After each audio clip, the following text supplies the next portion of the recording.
يا إلهي يا إله يا إلهي يا إلهي عصيت والذنب كبير. النبي محمد صلى الله عليه وسلم رجنا والله صدره يا رسوله وياي دمر كان سيدو كلا الرسول كودي ويا labadaba waxa laga rabaa inay ku daydaan isaga ninkan isaga uu eego gabadha haweeneydana isaga ay eegto ay ku dayato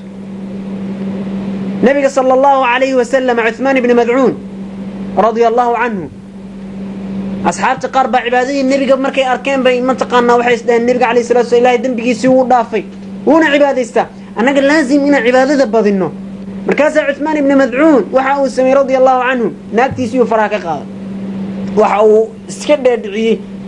in adduunyada dhan ay iyada ku jirto naagtii ka mashquulay cibaado ku mashquulay soon iyo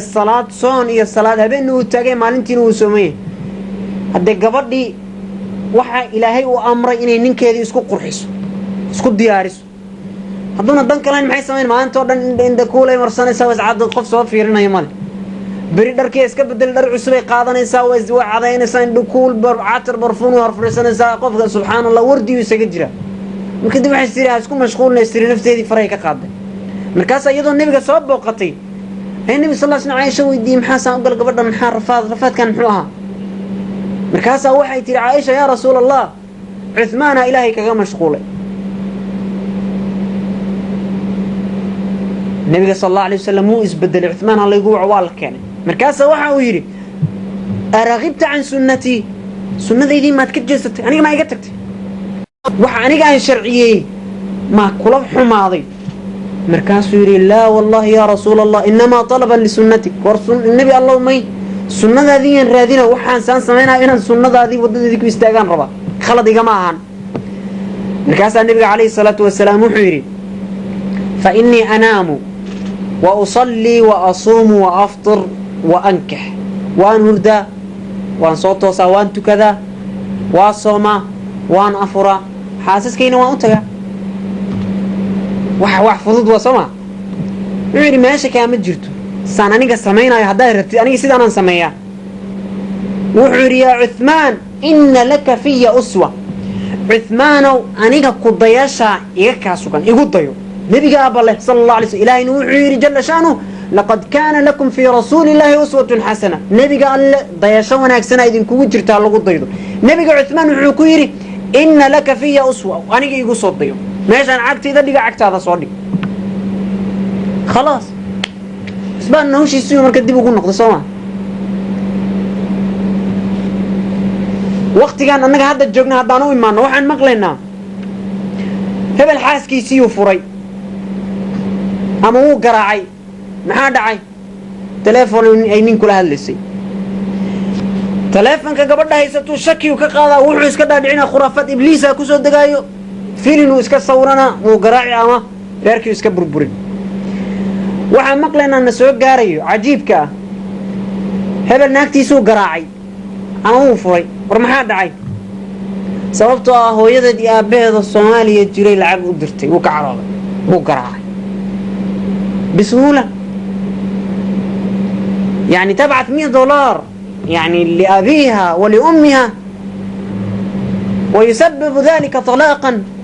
ودمارا للأسرة سبحان الملك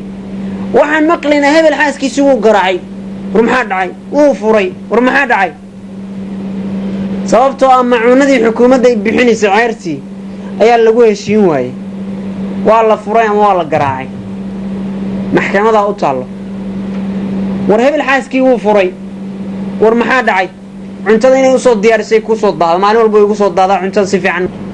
nabiga kaleey salaatu wasalaam oo xajkii xajjatul wadaa waa xajkii ugu dambeeyay nabiga kaleey hal xaj oo xajiyay kadibna waa uu geeriyooday inta kale nabiga uu soo cumreysan jiray noloshiisa sallallahu alayhi wasallam xajkii nabiga ugu dambeeyay ee wadaaca sagootinta oo dadka mac salaameynayay sallallahu alayhi wasallam ayaa nabiga marka uu istaagay dadkii uu wacdiyay dadkii uu waaniyay dadkii wax badan u sheegay arimo badan oo ka hadlay siyaasadda dawladda oo ka hadlay arimaha militariga oo ka hadlay arimaha musaalaxadii oo ka hadlay arimaha dhaqaalaha oo ka hadlay markaasuu u soo jeestay dhiigga iyo cirdiga ka soo hadlay wuxuu u soo jeestay gurigii usartii muslimiinta sababtoo ah guriga muslimka ayuu ka bilowdaa khilaafada islaamka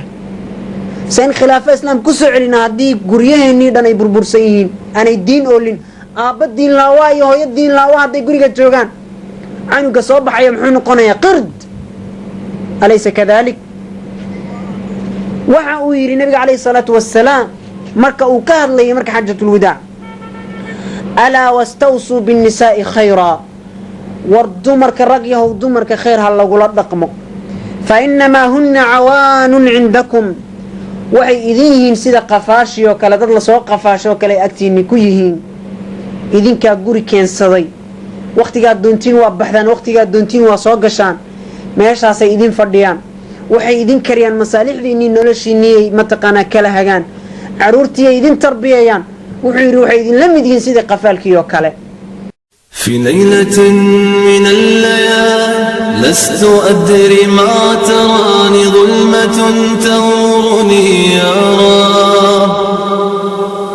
الأرض ضاقت والسماء وقلبي ما عرف الضياء والدمع بات يبكي يا إلهي